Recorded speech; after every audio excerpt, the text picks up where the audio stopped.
کے باوجود بھی میرا کاروبار تو چل رہا ہے، میں سودی کاروبار کر رہا ہوں، لوگ تو میری عزت کر رہے ہیں، مسجد کی کمیٹی کا میں صدر بھی ہوں، میں معززین شہر میں شامل بھی ہوں، لوگ مجھے جلسوں میں مہمان خصوصی بھی بلاتے ہیں، میں MTA بھی منتخب ہو گیا ہوں، مجھے وزارت کا قلمدان بھی سونپ دیا گیا ہے۔ وہ میاں اللہ کی نظر میں ان چیزوں کی اہمیت ہی نہیں ہے، یہ چیزیں ہوتی کیا ہیں؟ وہ یہ نہیں چھینتا، وہ ہدایت چھینتا، وہ روٹی نہیں چھینتا، وہ تو نمرود کو بھی روٹی دیتا تھا۔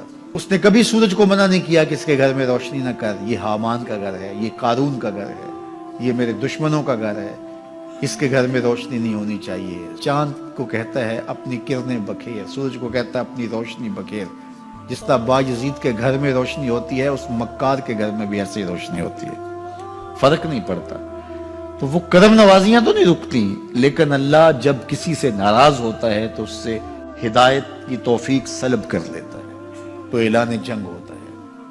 تو پھر وہ ٹکرے بھی مار رہا ہو تو اس کی رسم کی نماز ہوتی ہے، اس کا ماتھا جھک رہا ہوتا ہے، دل نہیں جھک رہا ہوتا، کیونکہ ہدایت سلب کر لی گئی۔ جب اندر سے روح ہی نکال لی جائے تو باقی بچتا کیا ہے؟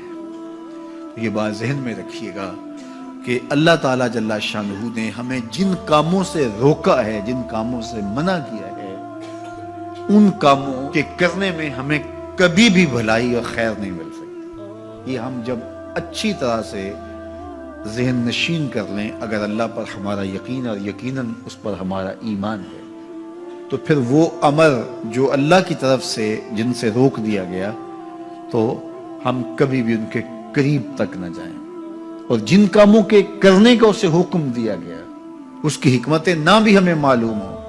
آج جدید سائنس تحقیقات کرتی ہے تو ہمارے سامنے آتا ہے کہ وضو کے کیا فوائد ہیں۔ آج ہمیں لوگ بتاتے ہیں کہ جناب آپ امامہ باندھیں گے تو سن سٹروک سے بچ جائیں گے۔ آج دنیا تحقیق اور جستجو کر کے نماز اور دوران خون اور جو ہے وہ نماز کی برکتیں اور کتنی بیماریوں سے نماز کے ذریعے سے بچنے کی کہانیاں سناتے ہیں۔ اچھی بات ہے، نماز سے صحت پہ اثر پڑتا ہے، یہ اچھی بات ہے کہ وضو سے بہت ساری بیماریوں سے نجات ملتی ہے، یہ اچھی بات ہے کہ سر پہ امامہ باندھ لے تو سن سٹروک سے بچ جاتے ہیں، یہ اچھی بات ہے کہ آپ روزہ رکھتے ہیں تو کینسر جیسے امراض سے آپ کا بچاؤ ہوتا ہے، یہ اچھی بات ہے کہ فلاں عمل کرتے ہیں تو فلاں ہوتا ہے۔ لیکن صاحب، ہم سن سٹروک سے بچنے کے لیے امامہ نہیں باندھتے، ہم محمد عربی کی ادا کے لیے باندھتے ہیں۔ دوران خون کے لیے نماز نہیں پڑھتے، ہم رب کے حضور سجدہ ریزی کے لیے اس کے حضور اپنی نیاز مندیوں کا سر جھکاتے ہیں۔ تو حکمتیں بھی ہیں، وہ برکتیں ذیل میں آتی ہیں۔ تو یہ بات ذہن میں رکھیے گا۔ غزنوی کا وزیر اس سے حسد کرتے ہوتے تھے کہ اس میں کیا خصوصیت ہے کہ بادشاہ اسی کو اہمیت دیتا ہے۔ ایک دن بادشاہ نے کوئی تربوز کاٹا، کوئی خربوزہ کاٹا یا کوئی اور ایسی چیز تھی، تو جس کو بھی دیا تو وہ کڑوا تھا، تو اس نے چوہی چکھا تو پھینک دیا، اور پھر بلایا یاس کو اور اس کو کاٹ کے اس کی پھانک دی، تو ایسے لطف سے کھانے لگا کہ جیسے اس سے لذیذ کبھی پھل زندگی میں دیکھا نہ ہو۔ تو سارے اندر ہنس رہے تھے، ایک دوسرے کو آنکھوں سے اشارہ کر رہے تھے، یہ دیکھو بے وقوف۔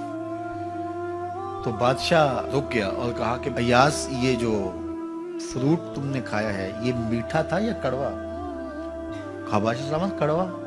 تو کہا پھر اتنے ذوق سے کیوں کھایا؟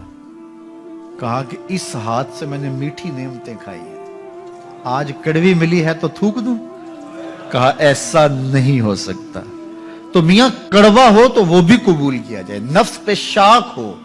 کڑوی وہ چیز ہوتی ہے جو نفس پہ شاک ہوتی ہے، نفس کرنا نہیں چاہتا، لیکن اس کے باوجود تمہارا دل کہے نہیں، یہ مالک کی طرف سے ہے۔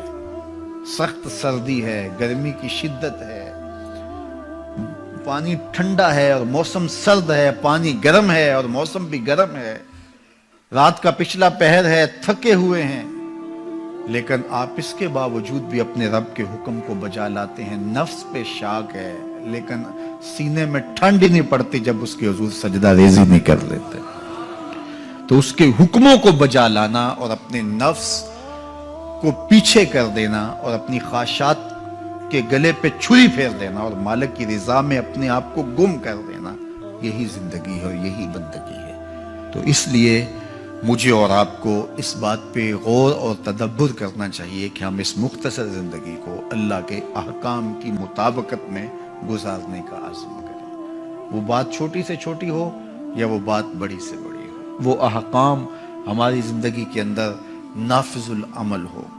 میں پھر وہ بات کہوں گا جو بار بار کہتا ہوں کہ میرے بزرگ ہم سے کہا کرتے تھے، یہ نہ ہو کہ لوگ تمہیں پوچھیں تم کون ہوتے ہو اور تمہیں بتانا پڑے کہ ہم مسلمان ہوتے ہیں۔ فرمایا کرتے تھے صاحب نہ کسی کو پوچھنا پڑے نہ تمہیں بتانا پڑے، تمہاری وضاحت، تمہارا طرز زندگی، تمہارا انداز معاشرت ایسا خوبصورت ہو، تم دور سے آ رہے ہو لوگ پہچان کے کہیں وہ دیکھو محمد عربی کا غلام آ رہا۔ تم شکل سے پہچانے جاؤ، تم کردار سے پہچانے جاؤ، تم وعدے سے پہچانے جاؤ۔ کتاب کا نام ہے بشر القیب فی لقاء الحبیب۔ حضور علیہ السلام کی ملاقات کے حوالے سے یہ کتاب امام سیوطی علیہ رحمہ کی مصنفہ ہے۔ اس میں ایک واقعہ انہوں نے لکھا کہ ایک شخص قبر میں اترا اور نکیرین آئے اور انہوں نے سوال و جواب کا سلسلہ کیا، من ربوں کا، ما دینوں کا۔ اچھا، اس کی داڑھی میں چند بال سفید تھے جن کو وہ مہندی لگایا کرتا تھا۔ تو جب منکر نے کہا کہ من ربوں کا، تو نکیر نے اس کا ہاتھ پکڑ کے پیچھے کھینچتے ہوئے کہا اس سے سوال پوچھ رہا ہے، تو دیکھ نہیں رہا اس کی داڑھی میں اسلام کا نور چمک رہا ہے؟